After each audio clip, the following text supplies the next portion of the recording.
that next week to help us, but right now we're actually going to build our mask. This is a plaster sheet. Sorry. You should probably not include that in the video. No, I haven't started it yet. You're going to get a strip of like gauze material, and it's already been coated in dry plaster. What you need to do when you get yours, with your pair of scissors, I fold mine in half and then I cut it lengthwise, hot dog style.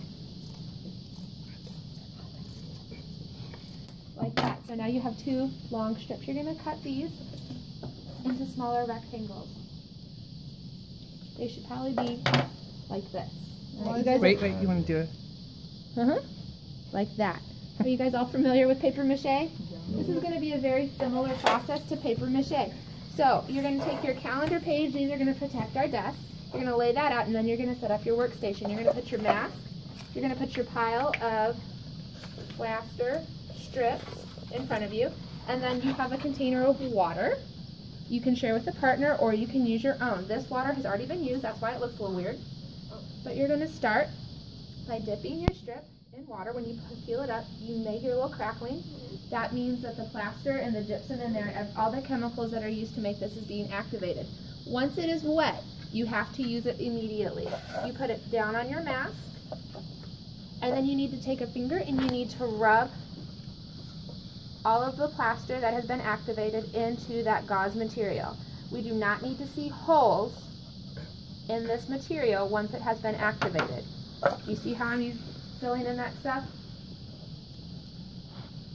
Okay, if I did this and moved on, when I take my mask off, there's going to be holes in there.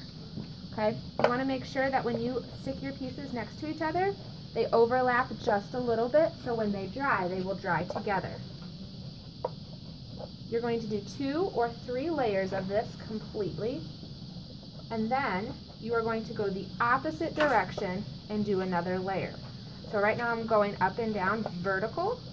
So once my pieces are done completely with one layer, you guys hear it? It sounds like Rice Krispies.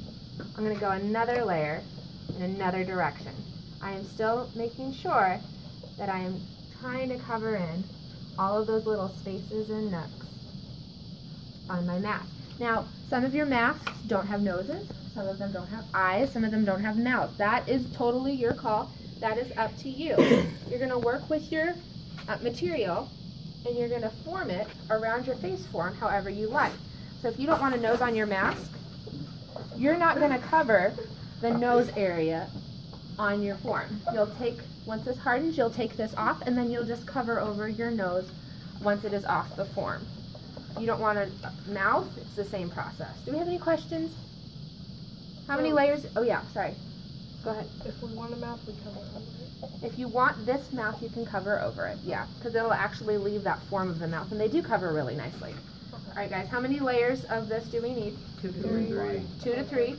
Do we need to go in 2 or 3 different directions on the first layer? Yes. No, you need to go in all one direction on the first layer. When you get to your eyes, try your best to line everything up. You do not want to wrap this material around. Why do we not want to wrap it around? Because then it'll be attached to a mask. It'll be attached, and then we'll have to break the mask, and then I will be not a very happy art teacher.